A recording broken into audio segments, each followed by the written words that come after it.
you don't want to tell people, but that you fear. I want you to write that down.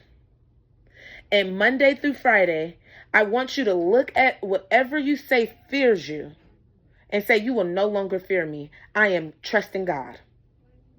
Once again, you will say, you are no longer fearing me. I am trusting God. Then I want you guys to drop in the comments also one thing that keeps you going.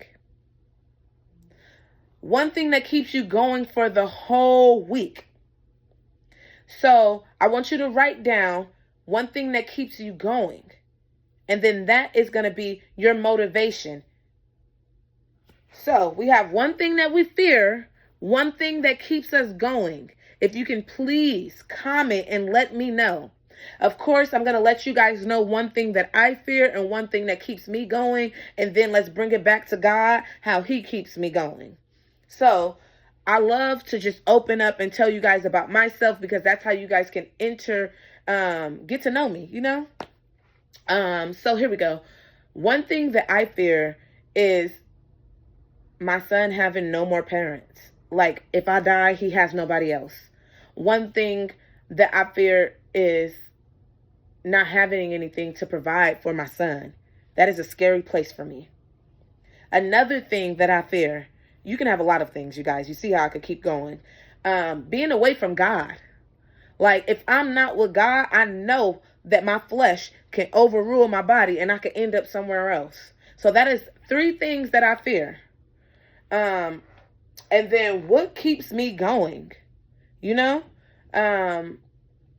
I will say my son, God, my job, and just my friends and the people that I'm around that feed me, that keep me going. Yeah. So that's the topic for this week. What fears you? What keeps you going? Please drop it in the comments. I love you guys. Girl, get up. Remember that you are beautiful. Remember that we are all human. Remember that we cannot do anything without God. Remember that God has to be in the center of your life. Remember that when you don't know which way to go, yes, you can call your friend. Yes, you could call your mom. Yes, you could call your sibling or your family members, but nobody's going to have that answer like God. He will open the doors and he will close those doors. So remember to always trust God, to always have faith in God, because you cannot do anything without God. I love you guys. Girl, get up. Remember, you're beautiful. Have a nice week. And don't let that fear overrule what keeps us going. Once again, don't let that fear overrule what keeps us going. Love you guys.